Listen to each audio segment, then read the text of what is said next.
Hello students, कैसे हो आप सभी के सभी। आपके एडमिट कार्ड कभी भी जारी किए जा सकते हैं, क्योंकि आप लोगों को पता है कि हमारा जो एग्जाम है ना, वो फरवरी में होना कंपलसरी है। क्लियर। तो आप लास्ट के ये 15 डेज मान के चलिएगा, क्योंकि आप इसमें से एक दो दिन आप पढ़ नहीं पाएंगे, कोई ना कोई घर पे काम हो जाएगा।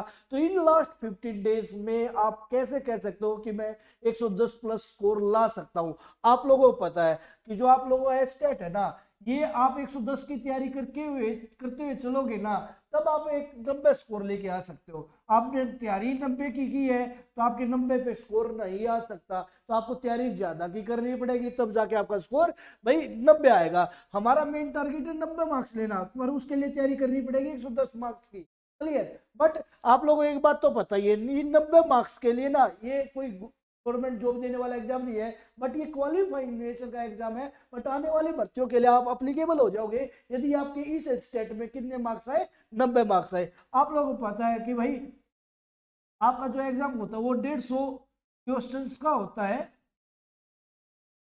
तो 150 मार्क्स का होता है, नेगेटिव मार्किंग नहीं होती है। क्लियर। तो यहाँ जो 150 क्वेश्चन होते हैं वो 90 प्लस 60 का कॉम्बिनेशन होता है। इस 90 में आपका सीडीपी है, इंग्लिश है, हिंदी है, मैथ, हरियाणा जीके और रीजनिंग। भाई भाई एक काम आपको करना है, आपको इन पोर्शन पे पकड़ बनानी है, इन 90 पे। यदि आप इन 90 पे ना पकड़ बना लेते तो आप लोगों का आसानी से स्टेट क्वालिफाइड हो जाएगा। सर मेरा मेन सब्जेक्ट यार थोड़ा कम है। आप लोगों का आपका जो मेन सब्जेक्ट आपने बहुत दिनों से पढ़ाई कर रखी है, जो आपका मेन खुद का सब्जेक्ट भी है, तो आप यहाँ से ना कितने मार्क्स लेके आ जाते हो, 30 से 35 मार्क्स ले आ जाते हो ना। मैं ये कह रहा हूँ, ज्यादा नहीं कह रहा, 35 मार्क्स ही कह रहा हूँ।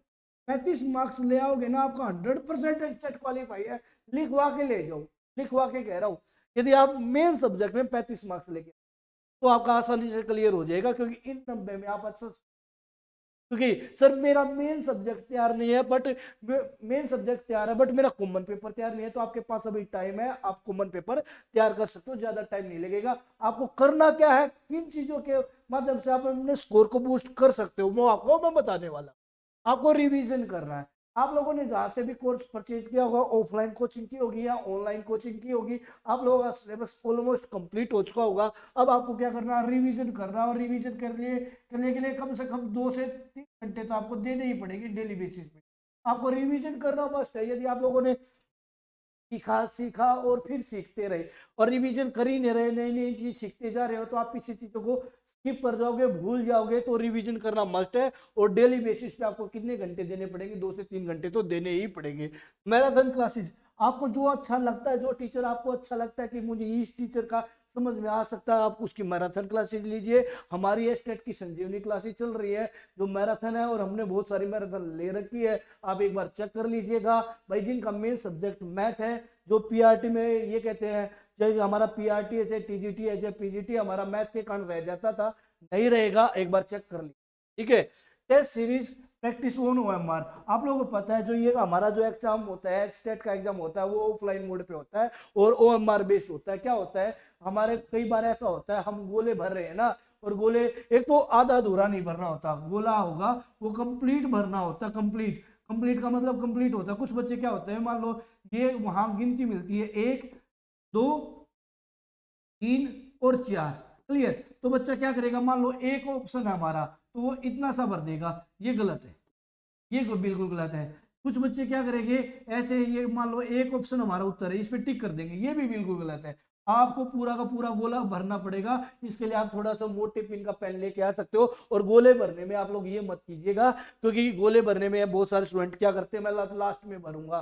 क्लियर। तो ये गलत फहमी मत पालिएगा। जो पोर्शन कंप्लीट हो जाता है उसको पहले कंप्लीट उसके गोले भर दीजिएगा, बाद में आगे जाइएगा, नहीं तो आप लोगों को बहुत परेशानी का सामना करना पड़ेगा। और ऐसा हो सकता है लास्ट में आपके पूरा पेपर सोल्व कर लिया था बट गोले ही नहीं भर पाया, क्योंकि टीचर तो एग्जाम होते ही टाइम होते ही ले लेगा। अब आपको, अब आपके पास अब इतना टाइम है, आपने प्रीवियस क्वेश्चन कर लिए हैं, तो आपको एनालिसिस कर लिया होगा कौन सा सब्जेक्ट बेस्ट है, कौन से सब्जेक्ट में कौन सा टॉपिक बेस्ट है जो मुझे करके जाना चाहिए, जो ज्यादा स्कोरिंग का होता है, तो वो आप लोग करके जाइएगा भाई। क्लियर? तो एनालिसिस आप लोगों को प्रीवियस पेपर के आधार पे हो गया होगा।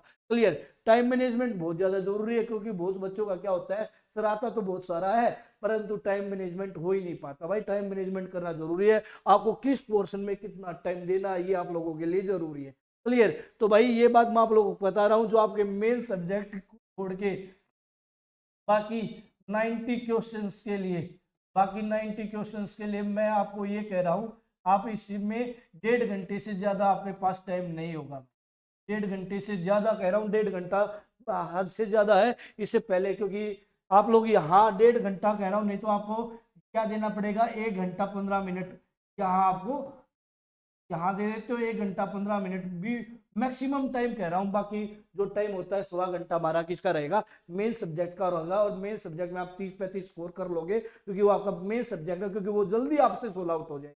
तो भाई तो आप लोग टाइम मैनेजमेंट जरूर करके चलेगा, और ये मत मान के चलेगा कि भाई मैं वहां पे घड़ी लगी हुई है या मैं घड़ी लेके जाऊंगा। तो भाई आप लोगों को अभी से प्रैक्टिस करके जानी पड़ेगी, कि आपको अभी से प्रैक्टिस करके जानी पड़ेगी, कुछ मॉक टेस्ट करने पड़ेंगे। तो वहां से आप लोगों को आपको ये लगने लग जाएगा मैं इतनी देर में मैं पूरे पेपर को फिनिश कर सकता हूँ। वहां की घड़ी के भरोसे मत रहिएगा, और आप अपनी घड़ी अपने साथ घड़ी लेके जाओगे इसके भरोसे मत रहिएगा, क्योंकि आपके पास घड़ी आप एग्जामिनेशन हॉल में लेके नहीं जा सकते हैं। तो घड़ी के भरोसे नहीं रहना, हमेशा पॉजिटिव रहना है, क्योंकि आने वाली वैकेंसीज में अब एचटेट को क्वालिफाई करते हो तो आने वाली वैकेंसी के लिए एप्लीकेबल होंगे, नहीं तो नहीं होंगे। तो हमेशा पॉजिटिव रहना, मैं कर सकता हूं, और मैनिफेस्टेशन सबसे बड़ी पावर है। क्लियर? आपको मैनिफेस्ट करना है, मेरा पेपर क्लियर हो जाएगा, आने वाली वैकेंसीज में मैं अच्छा स्कोर करने वाला हूँ, एक गवर्नमेंट टीचर बनने वाला हूँ। तो भाई आपको मैनिफेस्ट करना है, पॉजिटिव रहना है, और ये नहीं है कि मैं पॉजिटिव हूँ बट पढ़ ही नहीं रहा, आपको साथ ही साथ क्या करनी है, पढ़ाई भी करनी है। आपको क्या लगाने, मॉक टेस्ट लगाने, कोई भी अच्छी पब्लिकेशन की बुक लेके आओ, वहां से आप लोगों को क्या लगाना, मॉक टेस्ट लगाने, और मॉक टेस्ट लगाने हैं ऑफलाइन मोड पे, OMR सीट पे लगाने हैं। ये बात का ध्यान दीजिएगा। अच्छा, बुक प्रैक्टिस सेट आप लोगों ने जो भी बुक को फॉलो कर रखा है उसको प्रैक्टिस कर लीजिएगा। और आप हमारे पास ऐप पे जाते हो, लवी मैथमेटिक्स, वहां पे टेस्ट पास है, टेस्ट पास में 49 रुपीज में आपको टीचिंग एग्जाम 1 ईयर के लिए चाहिए, वो 15-15 पेपर है, आप एक बार चेक कर लीजिएगा। ठीक है, लवी मैथमेटिक्स ऐप पे, लवी मैथमेटिक्स।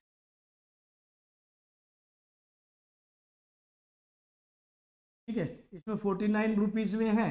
क्लियर? वहां पे आप जाके एक बार चेक कर लीजिएगा, आपको किस सब्जेक्ट का चाहिए वही टेस्ट आप मिल जाएगा, 1 ईयर के लिए मिल जाएगा। तो आप इन चीजों का फायदा उठाइएगा और बेहतरीन ढंग से तैयारी करते हुए चलेगा।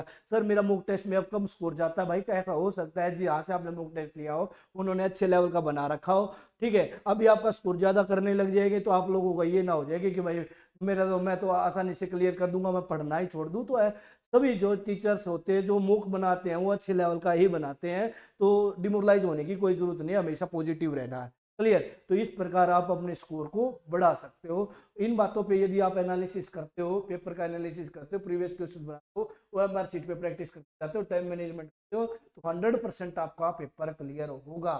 तो थैंक यू स्टूडेंट्स, और आप चैनल पर नए हो तो लाइक कर दीजिएगा, शेयर कर दीजिएगा वीडियो को, और हमारी प्लेलिस्ट को जरूर चेक कीजिएगा। कंसेप्ट भी क्लियर होगा, स्मार्टनेस भी होगी। Thank you, love you all, जय हिंद, जय भारत।